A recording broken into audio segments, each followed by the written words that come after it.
Të dashur motra dhe vëllezër të Shkodrës, jam i nderuar dhe krenar të flas përpara shkodranëve, sepse ju e keni bërë me kohë Shkodrën dhe Shqipërinë madhështore. Ju ishit që kërkuat lirinë përpara se kush do tjetër ta kërkonte në Shqipëri. Ju ishit që nuk u përullët përballë regjimit komunist dhe nuk mund t'ju mposhtë regjimi i korrupsionit dhe i varfërisë së Edi Ramës apo krimi i organizuar. Prandaj motra dhe vëllezër, jemi këtu të gjithë bashku për t'i thënë Edi Ramës se nuk pranojmë as talljen, as përbuzjen, as varfërinë dhe as poshtërimin e tij. Ne nuk mund lejojmë kurrë që familjet tona të zhbëhen dhe largohen gjithë trojet e botës. Ne nuk mund pranojmë që 1 milion shqiptar largohen nga Shqipëria. Ne i duam që të kthehen këtu. Ne nuk mund pranojmë që të zhbëj atë histori që ju shkodranët ndërtua që nga viti 1990.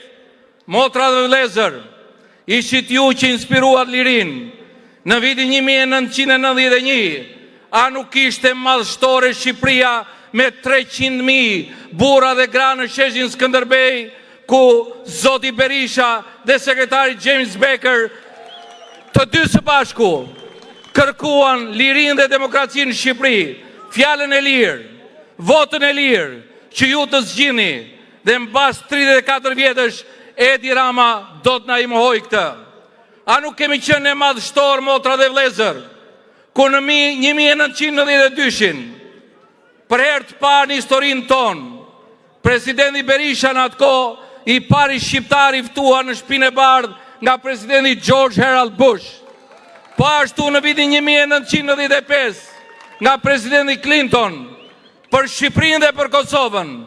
Dhe në vitin 2007 në sheshin Skënderbej, në krah presidenti George Bush u deklarua nga presidenti George Bush dhe kryeministri Sali Berisha Shqipëria në NATO dhe Kosova e pavarur.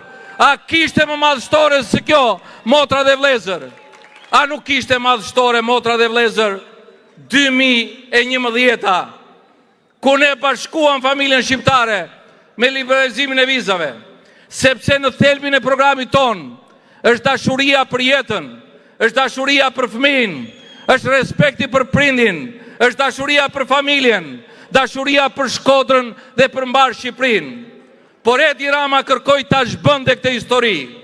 Me të gjitha manovrat, klanet politike kërkoi të shkatrojë marrëdhëniet tona me Shtetet e Bashkuara të Amerikës. Por e vërteta vonon, por nuk harron. Dje, motra dhe vëllezër, Departamenti i Shtetit qartësisht tregoi se nuk pajtohet me i vendim politik kundër Sali Berishës dhe historisë shqiptarëve. Dhe kjo është fitoria jonë, motra dhe vëllezër, e të gjithë atyre që qëndruan dhe qëndrojnë në anën e vërtetës. Ja ku jemi sot, zoti Berisha, me të gjithë përfaqësuesit e Bashkimit Evropian, me kancelarin Merz, me Van der Leyen, me europarlamentarë të cilët duan zgjedhje lira në Shqipëri. Po ja ku jemi sot, me miqtë tanë amerikan, me Chris LaCivita, njeriu më të afërt të presidentit Trump, me Paul Manafort, me Philip Griffin. Pra ja ku jemi ne me miqtë tanë, sepse marrëdhëniet tona i ndërtuam në respekt të Shqipërisë dhe interesave të kombit shqiptar. Prandaj 11 maj është dita juaj, është dita e fëmijëve tuaj, është dita e prindërve tuaj, është dita e Shkodrës dhe mbar Shqipërisë. Le të bashkohemi ne, motra dhe vëllezër, në emër të besimit në Zot, në emër të dinjitetit, në emër të lirisë, dhe të votojmë aleancën për Shqipërinë madhështore për ta bërë Shkodrën dhe mbar Shqipërinë madhështore, ashtu siç janë madhështorë qytetarët e Shkodrës dhe mbar Shqipërisë. Zoti ju bekoft ju, Zoti e bekoft Shkodrën, Shqipërinë.